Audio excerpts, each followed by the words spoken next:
नमस्कार दोस्तों, मैं हूं डॉक्टर प्रेमा चौधरी। आप सभी का स्वागत है। आज हम चर्चा करने जा रहे हैं होम्योपैथिक मेडिसिन नक्स भूमिका के बारे में।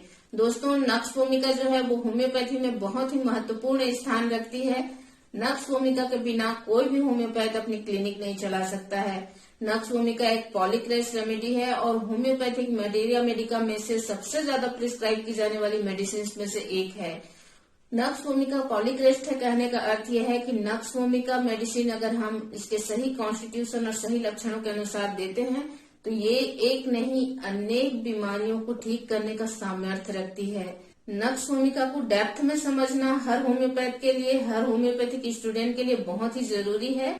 तो इस मेडिसिन को कब और किस तरह से उपयोग करना है, इसको समझने के लिए हमें इस मेडिसिन के अच्छी तरह से पूरी तरह से समझना होगा, जिसके लिए आप इस वीडियो में अंत तक बने रहिए। दोस्तों, नक्स भूमिका जो है वो बहुत ही इम्पोर्टेंट मेडिसिन है और इसको समझने के लिए हम सबसे पहले नक्स भूमिका एज अ पर्सन कैसे होता है ये समझते हैं, फिर उसमें किस तरह से पैथोलॉजी डेवलप होती है इसके बारे में विस्तार से समझेंगे। नक्स भूमिका का व्यक्ति जो है वो बहुत ही ज्यादा उत्साही होता है, वर्कोहोलिक होता है, अपने काम के प्रति बहुत ज्यादा निष्ठावान होता है और उसमें इफिकेसी रहती है, डिपेंडेंट नहीं होना चाहता वो किसी पे भी, और पूरी तरह से उसमें आत्मविश्वास होता है, उत्साह होता है अपने कार्य को करने का और बहुत ही निष्ठा से अपने काम को वो करता है।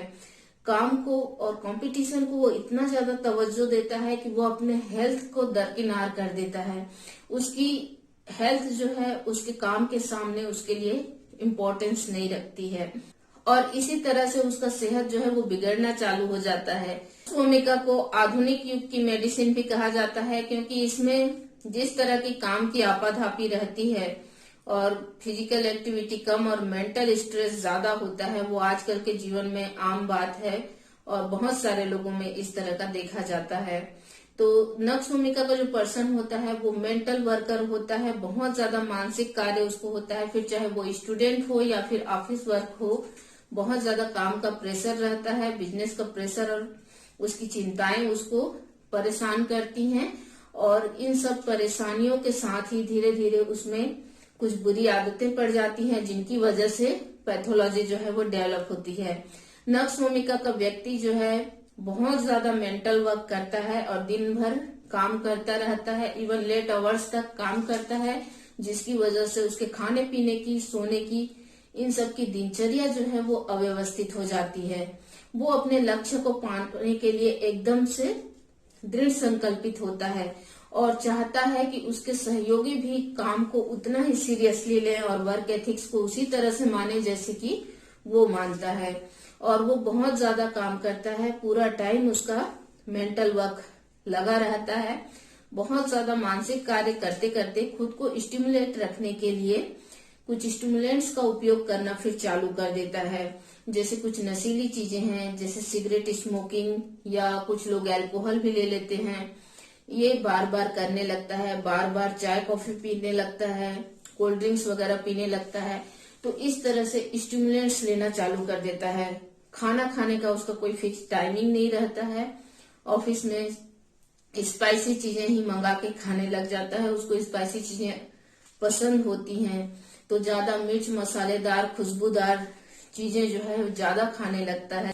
इन सब चीजों की आदत और ओवर वर्क के कारण जो थकावट होती है उसको दूर करने के लिए कहीं दर्द हो रहा है तो दर्द निवारक लेना चालू कर देता है, और दिन भर बैठे बैठे पेट में गैस बन रहा है बोलेगा और गैस की दवाइयां लेना चालू कर देगा, इनडाइजेशन हो जाएगा इस तरह के रूटीन की वजह से, क्योंकि फिजिकल एक्टिविटी बिल्कुल भी होती नहीं है और इस तरह के स्टिमुलेंट्स लेना, तो इन सारी वजहों से उसका डाइजेशन बिगड़ते जाता है और डाइजेस्टिव सिस्टम की तरह तरह की उसको प्रॉब्लम्स होनी शुरू हो जाती हैं, जिनके लिए वो फिर दवाइयां लेना चालू कर देता है। फिर चाहे वो डॉक्टर से लिखवा करके लिया हो या फिर मॉर्फिन वगैरह की हैबिट पड़ जाती है। तो इस तरह तरह के ड्रग्स और स्टिमुलेंट्स, चाय कॉफी, स्पाइसी फूड और इन चीजों का उसको इस्तेमाल करने की आदत हो जाती है, जो थोड़ी देर के लिए उसको स्टिमुलेशन तो देते हैं लेकिन ओवरऑल फिर उसकी हेल्थ बिगाड़ते हैं। सोने उठने का इसका कोई टाइमिंग फिक्स नहीं रहता है, शाम को जो है नींद आ जाती है, अपना काम करते करते झपकी ले लेता है, सो जाता है, तो इवनिंग में ही उसको नींद आ जाती है। रात के 3 बजे के करीब उसकी नींद खुल जाती है। 2-3 बजे के बाद जब नींद खुल जाती है तो उसको नींद लगती नहीं है। कब तक? जब तक कि सुबह न हो जाए। और सुबह सबके जब जागने का समय होता है उस समय उसको नींद आती है और फिर 8-9 बजे तक वो सोता रहता है। और जब सुबह उठता है तो उसका शरीर जो है अनरिफ्रेशिंग स्लीप की वजह से बहुत ज्यादा थकावट महसूस करता है। इंडाइजेशन के कारण पेट में खराबी महसूस करता है और साथ ही उसको सभी जो सिम्टम्स हैं वो एग्रावेट हो जाते हैं। सिर में भारीपन होना, सिर दर्द होना, चक्कर आना, इस तरह के तमाम तकलीफों के साथ वो जागता है। नक्स भूमिका का पर्सन जो है शुरू में इस तरह की जब पैथोलॉजी डेवलप होने लगती है तो मानसिक तौर पर हम देखें तो थोड़ा चिड़चिड़ापन आता है। फिर उसका चिड़चिड़ाहट जो है धीरे धीरे बढ़ता जाता है और आगे चलकर यही इंसेनिटी का रूप भी ले सकता है। पहले तो उसे बात बात पे गुस्सा आने लगता है क्योंकि वर्क का प्रेशर इतना ज्यादा रहता है कि उसकी वजह से वो मानसिक तौर पर थक चुका रहता है। इस वजह से बात बात में चिड़चिड़ाहट रहती है। फिर धीरे धीरे जब स्टेज और प्रोग्रेस होती है तो वो वायलेंट होने लगता है, वायलेंट हो जाता है बहुत ज्यादा और यहाँ तक कि वो दूसरों को नुकसान पहुंचाने की भी सोच सकता है। दिन भर ऑफिस में बहुत ज्यादा काम होने के बाद जो लोग थक करके आते हैं और घर में अपने काम की चिड़चिड़ाहट का गुस्सा निकालते हैं, अपने बीवी बच्चों को मारते हैं, ऐसे लोगों के लक्षण अगर नक्स के बाकी लक्षणों से मैच करते हैं तो इससे उनकी यह जो मारने पीटने की जो प्रवृत्ति है, अत्यधिक गुस्सा है, वो नक्स भूमिका से कम हो सकता है। दोस्तों, नक्स भूमिका मेडिसिन का अगला स्टेज जब आता है तो वो इस तरह से वायलेंट हो जाता है। उसको छोटी छोटी बातों पे बहुत ज्यादा गुस्सा आता है। जैसे वो बटन लगा रहा है अपने शर्ट के और मोमेंट्री डिफिकल्टी होती है, कोई सा बटन अगर नहीं लग पा रहा है ठीक से तो गुस्से में एकदम से इम्पल्सिवली सारे बटन तोड़ देगा। इस तरह से उसको गुस्सा आता है। कोई पेंसिल अगर उसको नहीं मिल रही है तो दराज इतना तेज से बंद करेगा कि जैसे टूट ही न जाए। ऐसे ही कोई बात से आप उसके असहमत हुए और आपने उसका विरोध किया तो एकदम गुस्से में जाके दरवाजा जो है एकदम खटाक से बंद करेगा और बाहर चला जाएगा। तो इस तरह से इसका गुस्सा जो है दिन ब दिन वायलेंट होता जाता है और इस तरह का वायलेंटनेस और छोटी छोटी बातों पे बहुत तेज गुस्सा जो है उसको आने लगता है, एकदम चिड़चिड़ा हो जाता है, अनडिप्लोमेटिक हो जाता है और इस वजह से उसके आपसी रिश्ते भी खराब होने लगते हैं। और स्टिमुलेंट्स वगैरह का इस्तेमाल करने और जो फिजिकल एक्टिविटी ना होने के कारण इसका डाइजेशन बहुत ज्यादा खराब हो जाता है। कई तरह के गैस्ट्रिक प्रॉब्लम्स जो हैं उसको होने शुरू हो जाते हैं। गैस्ट्राइटिस हो जाता है, आईबीएस हो जाता है, इसोफेजियल वेराइसिस हो जाते हैं, कंजेशन की स्थिति निर्मित होती है जिससे हीमोराइड्स हो जाते हैं, ब्लाइंड हीमोराइड्स। तो इस तरह से बवासीर के कारण और इस तरह से मेंटल एग्जॉर्शन और लगातार बैठे रहने, सेडेंटरी वर्क के कारण कमर में दर्द रहने लग जाता है। ऐसे इसको प्रॉब्लम्स होने लगती हैं, सिर दर्द होने लग जाता है, दस्त हो जाता है, कब्ज हो जाता है। इसमें कब्ज की स्थिति हो या दस्त की या पेचिस की, हर स्थिति में एक सिम्टम इसका बहुत ही कॉमन और पिक्यूलियर है जिसके आधार पर आप इस मेडिसिन का चयन कर सकते हैं और वो है इनइफेक्चुअल अर्जिंग टू स्टूल। और इसको ऐसे महसूस होता है कि बार बार मल त्यागने की हाजत होती है और जब ये मल त्यागने जाता है तो बहुत ज्यादा ताकत लगाने के बाद थोड़ा सा पास होता है, लेकिन पास हो जाने के बाद उसको ग्रेट रिलीफ मिलता है, बहुत ज्यादा आराम लगता है।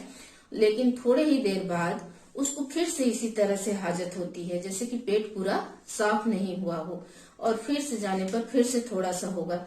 इस तरह से बार बार मल त्यागने की हाजत होती है। ऐसे कब्ज या डिसेंट्री के लिए ये बहुत ही अच्छी मेडिसिन है। कब्ज की अगर हम बाकी मेडिसिन में देखें तो जैसे ब्रायोनिया है, ओपियम है, उनमें मल त्यागने की बिल्कुल भी इच्छा नहीं होती है। तो अगर मल त्यागने की बिल्कुल भी इच्छा नहीं हो रही है तो ऐसे केसेस में, ऐसे डाइजेस्टिव प्रॉब्लम्स में नक्स भूमिका कॉन्ट्राइंडिकेटेड है। तो दोस्तों, नक्स भूमिका हमें तब नहीं देनी है जब हाजत नहीं हो। ऐसा अगर बार बार स्टूल की हाजत हो रही है और मल पास करने के बाद जो है, मल त्यागने के बाद पेशेंट को काफी ज्यादा राहत महसूस होती है, थोड़ी देर के लिए ही सही, लेकिन उसको बहुत कंफर्ट फील होता है और उसके बाद फिर से इस तरह के लक्षण उत्पन्न होते हैं। इसको हम अगर पेचिस में डिफ्रेंशिएट करें इस तरह की राहत नक्श भूमिका को महसूस होती है। लेकिन मैक्सोल में अगर हम देखें तो वो डिसेंट्री के केस में जब स्टूल पास करके आता है तब भी उसको राहत महसूस नहीं होती है, वसी मरोड़ और दर्द उसका बना रहता है। तो इस तरह के लक्षण इसके पेचिस में भी होते हैं, डायरिया में भी या दस्त में भी होते हैं और कब्ज में भी होते हैं। जब पेशेंट को कब्ज होने लगता है तो तरह तरह के वो परगेटिव्स लेने लगता है, पाचन ठीक से नहीं हो रहा है कह के लिवर टॉनिक्स लेने लगता है और पेटेंट मेडिसिन की उसको आदत हो जाती है। फिर चाहे वो डॉक्टर से प्रिस्क्राइब करवा के ले या फिर अपने से ही लेने लग जाता है। जैसे कमर में दर्द हो रहा है तो मेडिसिन ले ली, सिर में दर्द हो रहा है कह के मेडिसिन ले ली, मुझको ठीक से पचता नहीं है कह के कोई सी मेडिसिन खा ली, जिसने जो बताया वो यूज करने लग जाता है। तो इस तरह से जो उसकी हैबिट्स में ये काज में और चीजें जुड़ जाती हैं और उसको पैथोलॉजी और प्रोग्रेस होने लग जाती है, क्योंकि ये मेडिसिन उसको नुकसान करती हैं। तो एरोमेटिक और पेटेंट मेडिसिन के एब्यूज के बाद नक्श भूमिका बहुत ही अच्छा रिजल्ट देती है। इसलिए बहुत सारे होम्योपैथ क्या करते हैं कि जो एलोपैथी से जो केसेस आते हैं उसमें पहले नक्श भूमिका की एक डोज देते हैं और उसके बाद फिर अपना होम्योपैथी चालू करते हैं उन मेडिसिन के साइड इफेक्ट्स को खत्म करने के लिए। लेकिन दोस्तों नक्श भूमिका तभी किसी मेडिसिन के पॉइजनस इफेक्ट को खत्म करती है जब इसके सिम्टम्स उनसे मैच करें। अगर सिम्टम किसी और मेडिसिन से मैच करते हैं तो उस स्थिति में नक्श भूमिका का इस्तेमाल नहीं किया जाता है और जो ज्यादा मैच कर रही है उस मेडिसिन को देने से उसके बैड इफेक्ट जो है वो खत्म होते हैं।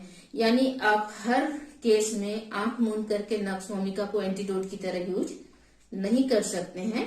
आप उन्हीं केसेस में करिए जिनमें इसके लक्षण आपको मिलते हैं, इसकी पैथोलॉजी जो डेवलप हुई है वो काजेज आपको मिलते हैं।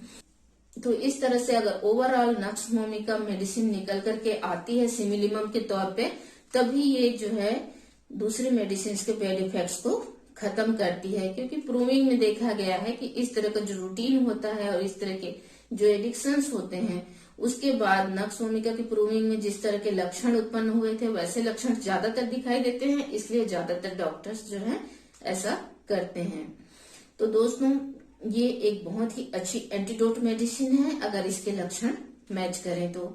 नक्श भूमिका में जिस तरह से स्टूल में बार बार हाजत होती है वैसे ही यूरिनरी इन्फेक्शन अगर है तो बार बार पेशाब लगता है, थोड़ा सा पास होता है, पास होने के बाद थोड़ी राहत होती है और उसके बाद फिर से लगने लगता है। तो इस तरह के इसका यूरिन में भी प्रॉब्लम हो सकता है। फीमेल पेशेंट में अगर हम देखते हैं तो मेंसेस जो है वो बहुत ज्यादा मात्रा में और बहुत जल्दी जल्दी आता है, बहुत ज्यादा मात्रा में आता है और मेंसेस के साथ में जो कंप्लेंट्स शुरू होते हैं वो मेंसेस खत्म होने तक बने रहते हैं। तो इस तरह के माहवारी जल्दी और ज्यादा आने की और भी मेडिसिन हैं जिसमें से कैलकेरिया काब भी एक है। लेकिन कैलकेरिया काब का मिजाज और नक्श भूमिका का मिजाज में बहुत अंतर है, जिसको आप आसानी से दोनों मेडिसिन को पढ़े हैं तो आराम से डिफ्रेंशिएट कर सकते हैं। दोस्तों इसमें जो लेबर पेन होता है वो अगर इनएफिशिएंट है और साथ में इस तरह से रेक्टल सिम्टम्स आ रहे हैं, यानी जो लेबर पेन है वो रेक्टम तक जा रहा है और बार बार स्टूल या यूरिन की हाजत हो रही है और पास करने से थोड़ा सा पास हो रहा है और फिर उसके बाद फिर से इसी तरह का लक्षण आ रहा है, तो ऐसे लेबर पेन में नक्श भूमिका देने से लेबर पेन प्रोग्रेस हो जाती है, पेशेंट को राहत होती है और नॉर्मल डिलीवरी में हेल्प होती है। मेंस्ट्रुअल पेन जो होता है डिस्मेनोरिया, उसमें भी इस तरह का लक्षण आता है कि बार बार स्टूल और यूरिन पास करने जाना पड़ता है पेशेंट को।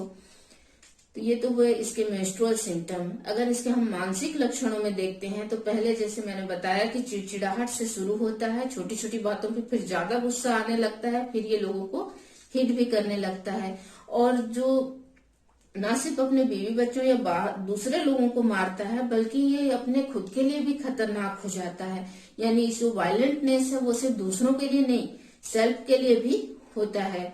जब ये ज्यादा वायलेंट हो जाता है मेंटल प्रेशर के कारण और इन सब आदतों की वजह से और ड्रग्स वगैरह लेने की वजह से, तो इन सब की वजह से ये इतना वायलेंट हो जाता है कि ये कभी कभी खुद को ही हार्म पहुंचाने की सोचने लगता है। इसको जो है आत्महत्या करने की इच्छा होती है, लेकिन ये मरने से डरता है इसलिए मरता नहीं है, पर इसको ऐसा लगता है कि ये खुद को गोली मार ले या ऊंचाई से कूद जाए, इस तरह के पर्टिकुलर इसको फीलिंग आती है। ऐसे ही अगर नक्स भूमिका वैसे तो प्रियामिनेंटली एक मेल रेमेडी है, लेकिन अगर फीमेल्स में हम देखें तो उनमें भी कुछ फीमेल्स में इस तरह के लक्षण मिल सकते हैं, जिसमें फीमेल को कई तरह के डेलीरियम होना चालू हो जाता है। Delirium of being murder, delirium of kill others, इस तरह के जो लक्षण रूब्रिक्स हैं उनमें आपको नक्स भूमिका देखने को मिल जाता है। नक्स भूमिका के पेशेंट को लगता है कि वो अपने हस्बैंड को मार दे या अपने बच्चे को आग में फेंक दे। इस तरह के अजीब अजीब टाइप के डेलीरियस जो स्टेज है वो उसको दिखाई देता है। उसको ऐसा महसूस होता है कि ऐसा होने वाला है या ऐसा वो कर ना दे। इस तरह के डर भय जो है वो पेशेंट को आने लगते हैं, और जब इंसेनिटी की स्टेज इस तरह से आने लगती है तब पेशेंट जो है वो किसी से बात करना पसंद नहीं करता है, एकदम शांत रहता है। कुछ पूछो तो उसका जवाब देना पसंद नहीं करता है। अब कुछ इसको आर्सेनिक से उस समय कंफ्यूज हो जाते हैं, लेकिन ओवरऑल अगर आप पैथोलॉजी डेवलप होने के स्टेजेस पे जाते हैं तो नक्स का केस अलग से ही क्लियर हो जाता है। फास्टिडियसनेस जो है नक्स में होता है, लेकिन वो अपने वर्क को लेकर होता है।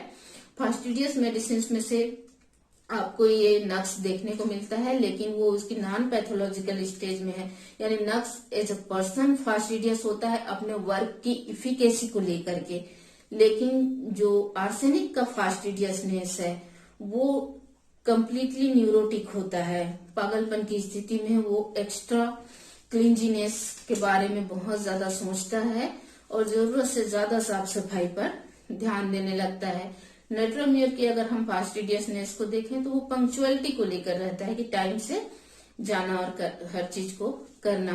नक्स भूमिका के पर्सन को जो है उसकी नींद पूरी डिस्टर्ब रहती है। शाम को बहुत ज्यादा नींद आती है, खाना खाने के बाद नींद आती है। रात में जो है बहुत जल्दी सो जाता है उसको, क्योंकि काम करते करते झपकी ले लेता है, जल्दी नींद आ जाती है। और 3 बजे के आसपास उसके कमर दर्द के कारण उसकी नींद जो है खुल जाती है। और कमर दर्द इतना तेज होता है कि वो जब उठ करके बैठता है तभी वो करवट ले पाता है, ऐसे करवट नहीं ले पाता है। लंबर रीजन के पेन के अलावा ये ब्रेकियल रीजन में, सर्वाइको ब्रेकियल रीजन में उसको बहुत ज्यादा दर्द होता है। और इन सब प्रॉब्लम्स के साथ 3 बजे उसकी नींद खुल जाती है। उठ करके फिर वो स्मोकिंग करने लगता है या कुछ भी इस तरह का स्टिमुलेंट वगैरह लेने लगता है। उसको 5-6 बजे तक उसको नींद नहीं आती है, और उसके बाद फिर उसको गहरी नींद लगती है जब सुबह हो जाती है उस समय। और 8-9 बजे फिर उठता है, और उठते से ही उसको बहुत सारे कंप्लेंट्स जो हैं वो घेरे रहती है। वो एग्रावेशन टाइमिंग होता है उसका, जो सोकर उठने के बाद उसको सिर में दर्द महसूस होने लगता है, अनकंफर्ट लगता है, डाइजेस्टिव प्रॉब्लम्स जो है उसकी बढ़ी हुई मिलती हैं, चिड़चिड़ाहट रहती है। इस तरह के कंप्लेंट्स के साथ उठता है, फिर रेडी होके ऑफिस जाता है, और फिर ढेर सारा मेंटल वर्क करता है, और फिर उस मेंटल वर्क की थकान और चिड़चिड़ाहट के साथ घर लौटता है। खुद को रिलैक्स करने के लिए वो सेक्सुअल एक्सेस का भी इस्तेमाल करता है, और दूसरे स्टिमुलेंट्स की तरह ये भी आगे चलकर उसको नुकसान कर देती हैं, और इसकी वजह से आगे चलकर इम्पोटेंस की शिकायत उसको हो सकती है। नक्स का पेशेंट जो है ओवर सेंसिटिव हो जाता है, नॉइज के प्रति ओवर सेंसिटिव हो जाता है, टच के प्रति ओवर सेंसिटिव हो जाता है। उसमें चिड़चिड़ाहट बहुत ज्यादा आ जाती है।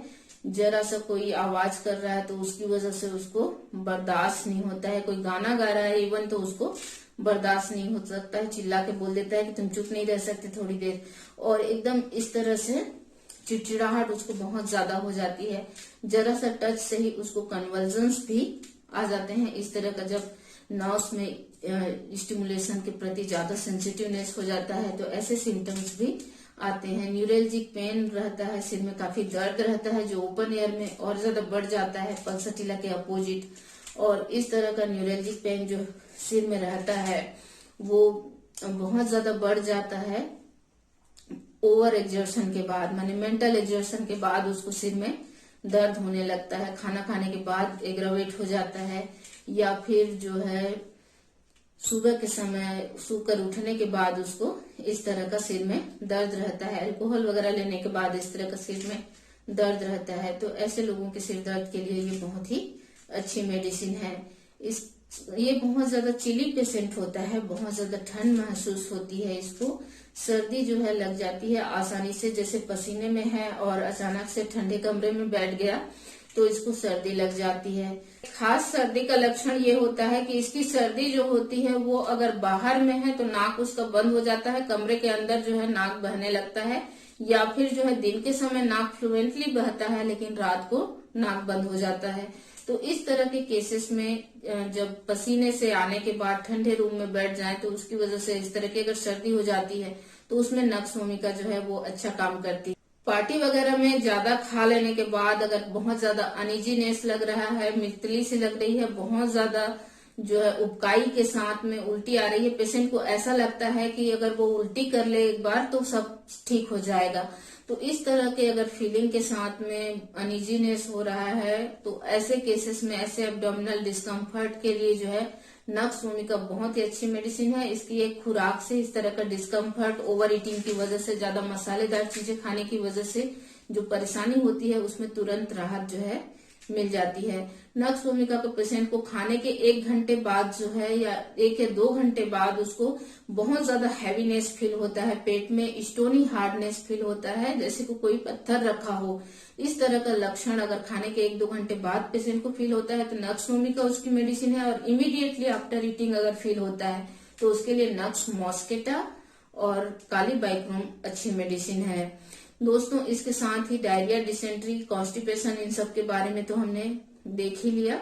इसोफेजियल वेराइसिस और हिमोराइड्स भी इसमें बन जाते हैं क्योंकि इसकी वजह से कंजेशन हो सकता है। आईबीएस की ये बहुत अच्छी मेडिसिन है क्योंकि आंतों के मूवमेंट्स जो हैं वो डिस्टर्ब हो जाते हैं इसके इस तरह से स्टिमुलेंट्स लेने की वजह से, जो इसके पैथोलॉजी डेवलप होने का इसका मुख्य कारण है। ओवर सेंसिटिवनेस इतना ज्यादा रहता है कि नर्व्स बहुत सेंसिटिव होते हैं, जरा से टच से ही उसको कन्वल्जन्स आ जाते हैं। हल्ला गुल्ला अगर ज्यादा होता है तो पेशेंट बिल्कुल भी बर्दाश्त नहीं करता है। ठंड के प्रति बहुत ज्यादा सेंसिटिव होता है। फीवर के केसेस में अगर हम देखें तो फीवर में नक्स भूमिका का जो बुखार होता है वो चाहे कोई सा भी बुखार हो, नाम से मतलब नहीं है, बस एक पिक्यूलर सिम्टम मैच होना चाहिए और वो सिम्टम है कि इसके ऑल स्टेज ऑफ फीवर में चिलीनेस रहता है।